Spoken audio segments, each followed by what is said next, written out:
क्या महादेव ने प्रकट होकर दिया है अशुभ संकेत? क्या अब धरती पर शुरू होगा जल प्रलय? क्या तीसरे विश्व युद्ध का आरंभ हो गया है? भारत विश्व गुरु के नाम से कब जाना जाएगा? कलयुग के पहले युग में धर्म की स्थापना कैसे हुआ था? जानेंगे सभी सवालों के जवाब आज के वीडियो में। GLI टिप्स में आपका स्वागत है। मैं हूं आपकी दोस्त पूजा। दोस्तों, आज तक आपने कलयुग के बारे में बहुत सी बातें सुनी होगी, परंतु आज हम कलयुग को लेकर ऐसी भविष्यवाणी बताने वाले हैं जो आज तक आपको किसी ने भी नहीं बताया होगा। आज हम हिंदू धार्मिक ग्रंथों में की गई कुछ ऐसी भविष्यवाणियों के बारे में बताने जा रहे हैं जो कि वर्तमान में सच हो रहा है। उड़ीसा के महान संत श्री अच्युतानंद दास महाराज जी के द्वारा लिखी ग्रंथ भविष्य मलिका के भविष्यवाणियों के मुताबिक कलयुग का अंत हो चुका है और हम सब संधि काल में जी रहे हैं। अब आप सोच रहे होंगे कि संधि काल क्या होता है, तो आपकी जानकारी के लिए बता दें कि दो युगों के बीच की सीमा को संधि काल कहते हैं, अर्थात एक युग के अंत और दूसरे युग के आरंभ। शास्त्रों के माने तो इसे महाविनाशकारी काल कहते हैं। यह पूरे युगों में से सबसे कठिन समय होता है। इस काल में स्वयं माँ काली अपना प्रचंड रूप धारण करके पृथ्वी पर हाहाकार मचाना शुरू कर देती हैं। देवों के देव महादेव स्वयं तांडव करना शुरू कर देते हैं। इस काल के दौरान भूकंप, जल प्रलय आदि चीजों से पृथ्वी भूकंपित हो उठती है। हर घर में मौत का तांडव शुरू हो जाता है। दोस्तों, आपको बता दें कि यह सारी घटनाएं पहले युग में भी घटित हो चुकी है। जैसा कि दोस्तों आप सभी को पता है कि भविष्य मलिका की लिखी सभी भविष्यवाणियां 100% सच होती हैं। जोशीमठ से मिला महाविनाश का बड़ा परमाण, दरार के चपेट में आई जोशीमठ का 64 योगिनी मंदिर, सत्य हो गई भविष्य मालिका की भविष्यवाणी, खत्म हुआ कलयुग। आज के वीडियो में हम बात करेंगे उत्तराखंड के जोशीमठ में मां काली के प्रकोप से हो रहे उस विनाश के बारे में, जिसे देखकर ऐसा प्रतीत हो रहा है कि आने वाले समय में दुनिया में एक बड़ा विनाश दस्तक देने वाला है।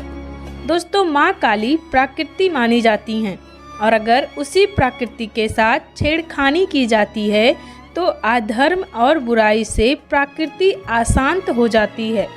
इसकी वजह से समस्त संसार में मां काली का संहार रूप देखा जाता है।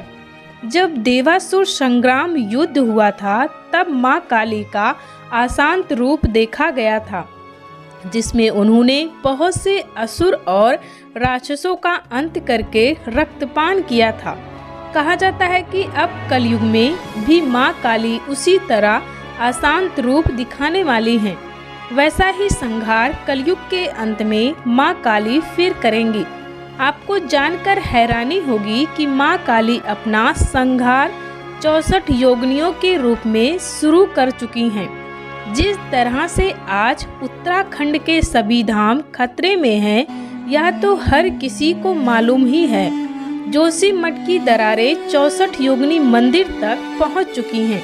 इसकी वजह से मां काली की 64 रूप जागृत हो गई हैं, जिसका प्रमाण मिल रहा है जोशीमठ के 64 योगिनी मंदिर से।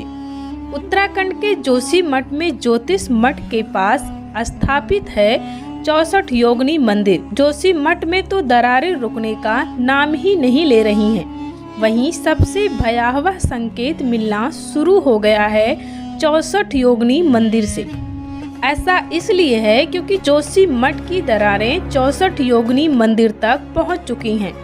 सबसे पहले हम सब जान लेते हैं कि 64 योगिनियां कौन हैं और द्वापर युग में भगवान श्री कृष्ण ने इन्हें कौन सा वरदान दिया था। दोस्तों, 64 योगिनी मां धारी देवी और काली का स्वरूप माना गया है। कहा जाता है कि 5000 साल पहले द्वापर युग के महाभारत युद्ध का जब आखिरी दिन चल रहा था, तब माता काली ने भगवान श्री कृष्ण से रक्तपान की इच्छा जाहिर की थी, जिसके फलस्वरूप भगवान श्री कृष्ण ने माँ काली से कहा था कि महाभारत का यह युद्ध अभी अधूरा रहेगा, जो कि कलयुग के अंत में पूरा होगा।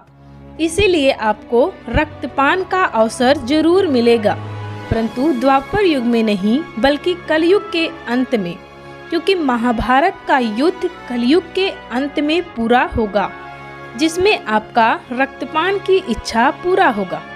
हिंदू मान्यताओं के अनुसार महाभारत का युद्ध तीसरा विश्व युद्ध माना गया है, जो कि 17.5 दिनों का हुआ था।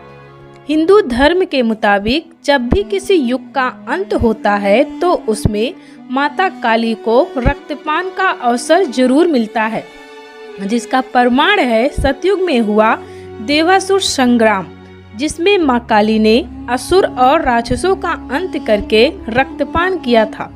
महाभारत का युद्ध पूरा न होने की वजह से माँ काली को रक्तपान का अवसर नहीं प्राप्त हुआ था। भविष्य मलिका के अनुसार कलयुग के अंत में सभी अधर्मी और पापियों का अंत करके माँ काली का रक्तपान करने की इच्छा पूरा होगा। भविष्य मलिका के अनुसार कलयुग के अंत और महाविनाश का संकेत हमें चारों धाम व पुराने देव स्थलों से देखने को मिलेगा।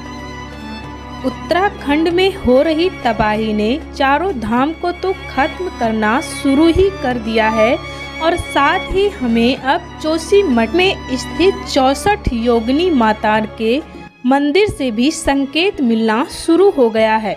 अब दुनिया देखेगी माँ काली और धारी देवी का प्रचंड रूप। मान्यता है कि पृथ्वी को बचाने के लिए ब्रह्मा जी ने अच्छे वट वृक्ष के नीचे बैठकर बहुत बड़ा यज्ञ किया था। उस यज्ञ में भगवान विष्णु, भगवान शिव भी शामिल हुए थे। जैसा कि हम सभी को पता है कि इस सृष्टि को ब्रह्मा जी बनाते हैं और इसे भगवान विष्णु चलाते हैं और इसका नाश भगवान शिव करते हैं। ठीक उसी प्रकार त्रिदेव ने मिलकर अपनी शक्तियों द्वारा एक बरगद का वृक्ष उत्पन्न किया था, जिसे आज हम अच्छे वट के नाम से जानते हैं। मान्यता है कि त्रिदेव ने इस वृक्ष को उत्पन्न किया था पृथ्वी पर बढ़ रहे पाप अत्याचार को कम करने के लिए। यह वृक्ष आज भी हम सब के बीच मौजूद है। अच्छे वट आधा पातालपुरी में है और आधा धरती के ऊपर। कहा जाता है कि यह वृक्ष अमर है। इस नाम से ही आप सब अंदाजा लगा सकते हैं कि यह अमर है, इसका कोई क्षय नहीं कर सकता। पौराणिक कथाओं के अनुसार एक ऋषि ने एक बार भगवान नारायण को अपनी शक्ति दिखाने के लिए कहा था। तब नारायण ने एक ही पल में पूरे संसार को जलमग्न कर दिया। तभी उस ऋषि ने भगवान नारायण से क्षमा मांगी और तुरंत भगवान नारायण ने पूरे संसार को जलमग्न से मुक्त किया। कहा जाता है कि उस समय उस जलमग्न में सभी चीजें समा गई थी, परंतु एक बरगद के पेड़ का ऊपरी हिस्सा साफ साफ दिखाई दे रहा था। उसी बरगद के पेड़ को आज अच्छे वट के नाम से जाना जाता है। कहते हैं कि इसी अच्छे वट के एक पत्ते पर नारायण अपने बाल स्वरूप को धारण करके सृष्टि के अनादि रहस्य का अवलोकन करते हैं। अच्छे शब्द का मतलब ही होता है जिसका कभी क्षय न हो, जबकि वट का अर्थ होता है बरगद का पेड़, जिसको मनोरथ और मोक्षदायिनी वृक्ष भी कहा जाता है। यह बात तो हम सभी को पता है कि भगवान विष्णु कलयुग का अंत करने के लिए अपने आखिरी अवतार यानी कि कल्कि अवतार के रूप में इस धरती पर अवतरित होंगे। लेकिन यह बात किसी को नहीं मालूम कि भगवान विष्णु अपना आखिरी अवतार कब और कहाँ लेंगे, क्योंकि उनके अवतार लेने का वर्णन हमें कई ग्रंथों में मिलता है और कई स्थानों का जिक्र भी बताया गया है। इसलिए आज तक कोई भी उनके जन्म स्थली के बारे में नहीं जानता। भविष्य मालिका में संत अच्युतानंद दास जी ने लिखा है कि जब भगवान विष्णु अपने अंतिम अवतार में अवतरित होंगे तो वह कलयुग का अंत करने के लिए अच्छे वट के उसी पत्ते पर अपनी लीलाएं दिखाना आरंभ करेंगे। जब भगवान विष्णु कल्कि रूप में उस पत्ते पर लीला दिखाना शुरू करेंगे, तब कलयुग में शुरू होगा तीसरा विश्व युद्ध। यह युद्ध कुल 6 साल 6 महीने चलेगा, जिसमें भारत आखिरी के 13 महीने शामिल होगा। भारत इस लड़ाई में अपनी अहम भूमिका निभाएगा। कलयुग का यह लड़ाई अधर्म और धर्म की होगी, जिसमें धर्म की विजयी होगा और अधर्म की हार होगी। संत अच्युतानंद दास जी की भविष्यवाणियों को आज हम सभी सच होता देख रहे हैं। उन्होंने अपनी भविष्यवाणी में जिस जिस घटनाओं का वर्णन किया है, एक एक करके सभी घटनाएं घटते हुए देखे जा रहे हैं। अब तो 90% लोग उनकी भविष्यवाणियों को सच मानने लगे हैं। दोस्तों, आप सभी का भविष्य मालिका की भविष्यवाणियों के बारे में क्या सोचना है, हमें कमेंट सेक्शन में कमेंट करके ज़रूर बताएं। चैनल पे नए हैं तो चैनल को सब्सक्राइब करें। धन्यवाद।